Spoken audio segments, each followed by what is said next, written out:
So, derive an expression for kinetic energy of a rotating body. इस chapter में 3 derivation है जो almost same है, हल्का सा डिफरेंस है. तो ये उसका फर्स्ट डेरिवेशन है. अगर आपने ये ध्यान से समझा, ऑब्वियसली आपको समझ में आ ही जाएगा, बहुत इजी है. तो बाकी के 2 तो और भी इजी हो जाएंगे, मतलब आप खुद ही डिराइव कर लोगे. ओके, तो ये जरा ध्यान से देखना. क्या बोला है कि एक रिजिड बॉडी है. Consider a rigid body of mass m rotating with constant angular velocity. ये कांस्टेंट एंगुलर वेलोसिटी ओमेगा से घूम रही है about an axis passing through O, and this axis is perpendicular to the plane of the paper. मतलब अगर ये हमारा plane of the paper है तो वो इस तरह से है, परपेंडिकुलर. क्लियर? अब हम मान रहे हैं कि ये बहुत सारे पार्टिकल से बनी होगी.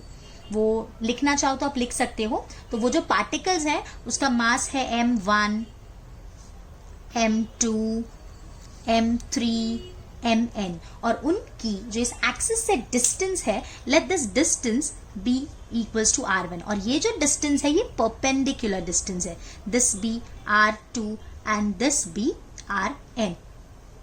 ठीक है, तो ये सब पार्टिकल्स का कुछ ना कुछ ओमेगा होगा, और ये सब का ओमेगा कैसा होगा? सेम.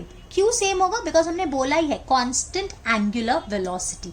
लेकिन इन सब की लीनियर स्पीड अलग अलग होगी, बिकॉज हमारे v का फॉर्मूला क्या होता है? r omega, right? तो सबका रेडियस अलग अलग है, तो सबकी लीनियर स्पीड अलग अलग होगी. तो अगर हम लिखेंगे तो v1 कितना होगा? r1 omega.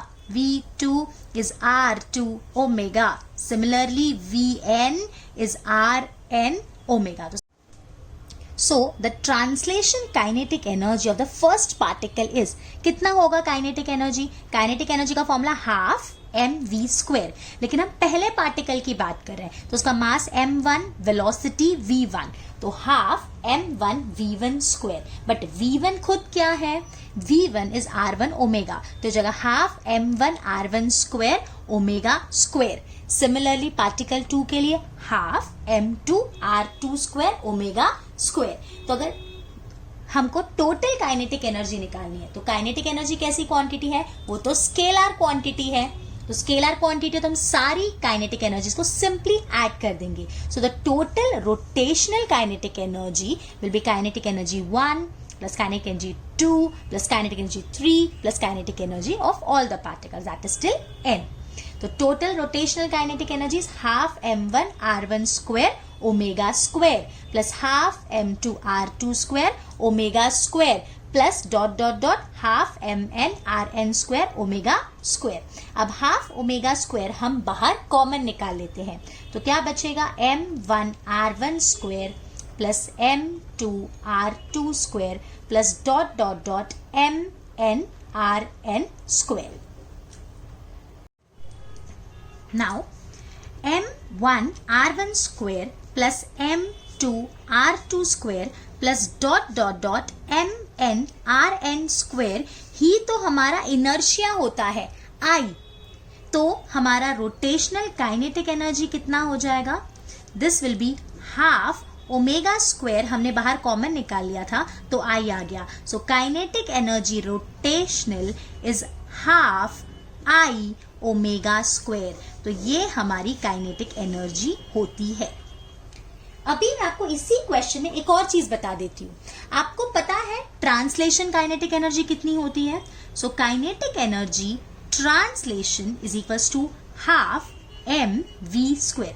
देखो मेरी बात सुनना, अगर आपको सिर्फ पूछा कि रोटेशनल काइनेटिक एनर्जी कितनी होती है तो आप यहां तक लिखोगे और छोड़ दोगे. लेकिन अगर आपको एक और कुछ क्वेश्चन पूछा जिसको मैं भी आपको बता रही हूं तो आगे करना है. ठीक है, तो translation kinetic energy is half m v square. अब अगर आप इन दोनों इक्वेशंस को कंपेयर करोगे तो ट्रांसलेशन में जो वेलोसिटी का काम करता है वही रोटेशन में कौन करता है? ओमेगा. ये हमको ऑलरेडी पता है. सिमिलरली ट्रांसलेशन मोशन में जो मास काम करता है वही काम हमारा इनर्शिया करता है इन रोटेशनल मोशन. तो हम ऐसा बोल सकते हैं कि I is analogous to mass, that is inertia. I is analogous मतलब similar है. किसके बराबर? m के बराबर. Analogous is similar to mass m in translational motion। यानी ट्रांसलेशन मोशन में जो मास काम करता है वही सेम रोल इनर्शिया प्ले करता है इन रोटेशनल मोशन। जैसे यहाँ पे लीनियर स्पीड होती है, यहाँ एंगुलर स्पीड होती है, यहाँ मास होता है, यहाँ इनर्शिया होता है। क्लियर? तो अगर आपको ऐसा क्वेश्चन पूछा, proof that inertia is analogous to mass, तब आप यहां तक करोगे। आप काइनेटिक एनर्जी लिखोगे, फिर उसके बाद उसको ट्रांसलेशन से कंपेयर करोगे and then we will conclude that. However, it also depends on the number of marks। अगर ज्यादा मार्क्स का होगा तो पूरा हम डिराइव करेंगे। अगर 1 मार्क के लिए हुआ पूछा खाली, तो आप काइनेटिक एनर्जी रोटेशन लिख देना, काइनेटिक एनर्जी ट्रांसलेशन लिख देना, comparing the two equation we can say inertia is analogous to mass.